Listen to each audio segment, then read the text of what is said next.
Welcome to the second in our series of 4 short videos in which we take a bite-sized look at some of the key themes emerging from the courts over the last 12 months. In today's video, Donna Newman, a senior associate in our finance litigation team, will be reviewing the court's approach to financial mis-selling claims.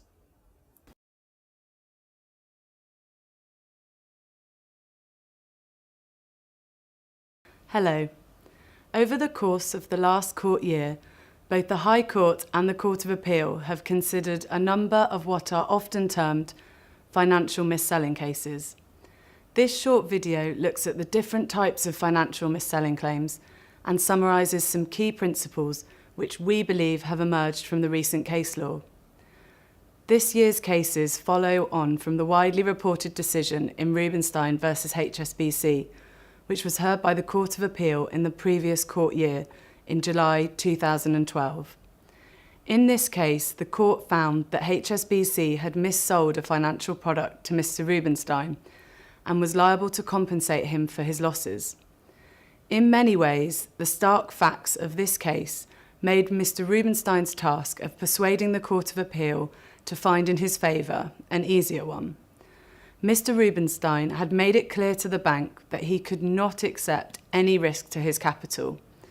A representative of the bank had told Mr. Rubenstein that the product was equivalent to a cash account, which it was not, and it transpired during the trial that the representative himself had not understood the product or the associated risks.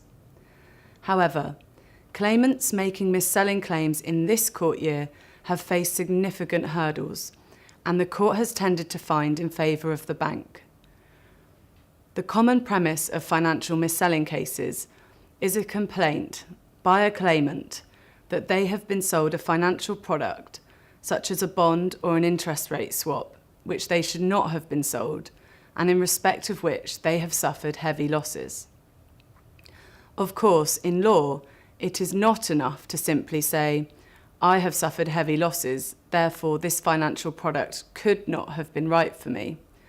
It is necessary to advance a claim without relying on hindsight and to prove duty, breach of duty, and causation. The financial mis-selling cases can be split into 2 categories. First, claims by those classified under the FCA rules as private persons, essentially individuals and other entities not suffering their losses in the course of carrying out business of any kind. And second, claims by non-private persons, essentially corporate entities. The importance of this distinction is that under Section 138D of the Financial Services and Markets Act 2000, broadly speaking, a breach of an FCA rule is actionable at the suit of a private person, but not by a non-private person, who has suffered loss as a result of the breach. The key rules for these purposes are those which require a bank to take reasonable steps to ensure that its advice on investments is suitable for the customer and that the customer understands the nature of the risks involved. There are various other rules which may prove useful depending on the circumstances.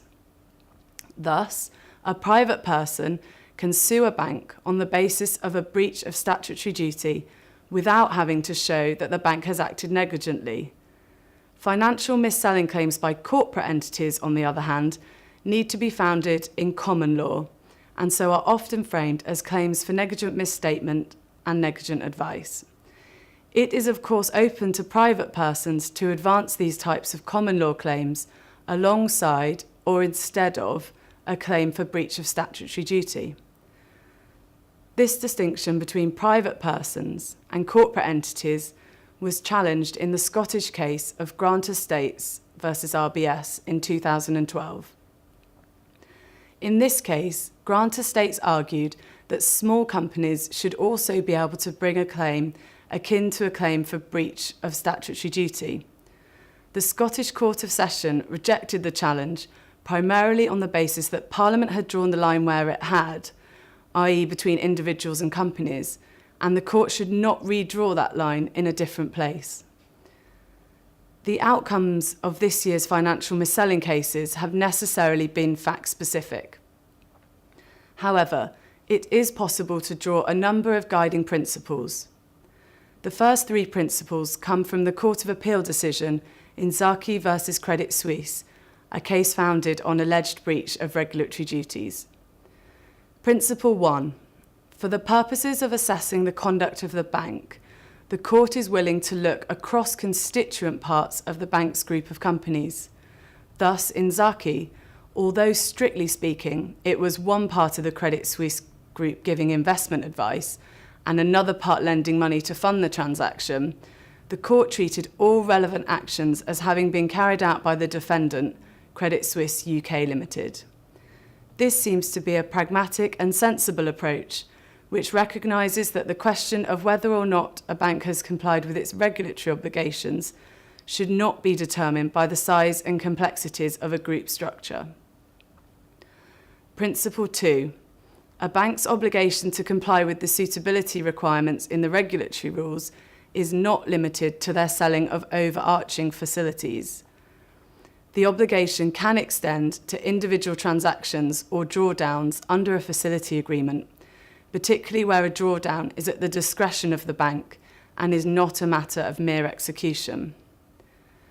Principle 3.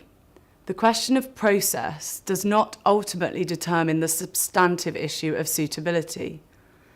Regulatory failures by a bank in obtaining customer information might support a case on unsuitability, but they are not sufficient proof of it.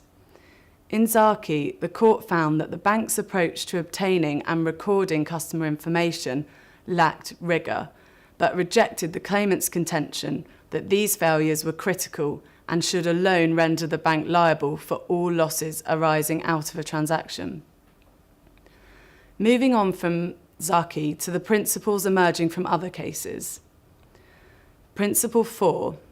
The courts will not use a bank's obligations under the FCA handbook to create a parallel common law duty of care which does not otherwise exist in common law. Thus, a bank may be in breach of the FCA rules, but at the same time not be liable at common law to an entity which has suffered loss as a result of the breach. This was the approach of the Scottish Court of Session in Grant Estates and of the English High Court in the Green and Rowley v RBS case. It is understood that in July 2013, the Court of Appeal approved the High Court's decision in Green and Rowley on this point. A written judgment from the Court of Appeal is expected in the autumn. This principle, which relates to establishing whether a duty of care exists at all, does not affect the principle evident from Rubinstein and HSBC that a court will look at a bank's obligations under the FCA handbook to assess whether a bank has breached its common law duty of care. This is on the basis that the level of skill and care that can be expected of the bank includes its compliance with regulatory rules. Principle 5. Recommending a product is enough to constitute giving advice and thus give rise to the common law duty of care not to advise negligently. However, a bank is not necessarily recommending a product simply because it is providing information about that product. In light of the High Court decision in Green and Rowley, simply presenting various products to the customer and discussing advantages and disadvantages does not, without more, amount to recommending or advising. At present, it is not entirely clear from the case law where precisely the dividing line between providing information and recommending a product lies, and clarification by the court in the coming year would be welcome. Principle 6.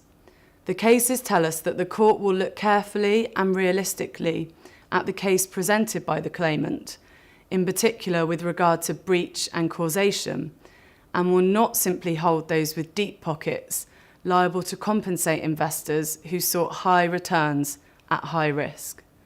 The credibility of witnesses appears to have played an important part in the prospects of success of these claims. In the series of 3 Camerata claims against Credit Suisse, the claimant has so far not been able to persuade the court that it was, as it claims, extremely risk-adverse.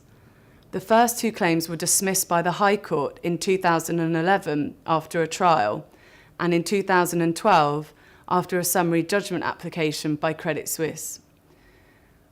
Although the third camerata claim, which concerns 3 further notes, has this year survived a summary judgment application, the judge expressed his view that the claim was unlikely to succeed.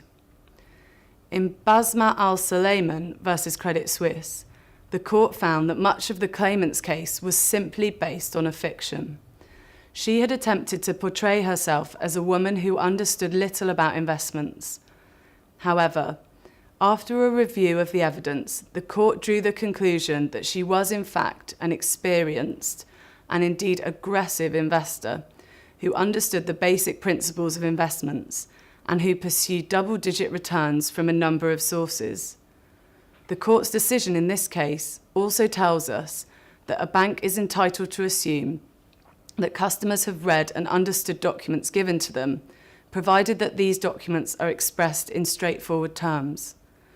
The court is plainly alive to the role of hindsight in some of these claims and has in mind that an investor wishing they had been more risk-adverse or regretting that they have suffered heavy losses is not the same thing as them having actually been risk-adverse or having cautiously avoided the risk of heavy losses. Principle 7.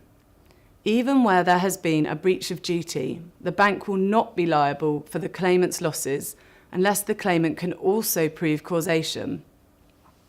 This includes proving that but for the investment complained of, the money would have been held or invested in such a way so as to avoid the occurrence of similar losses. In the Al-Sulayman case, the court's view was that even if the customer had not invested in the notes in question, she would have invested in alternative investments of the same type and would thus have suffered the same losses.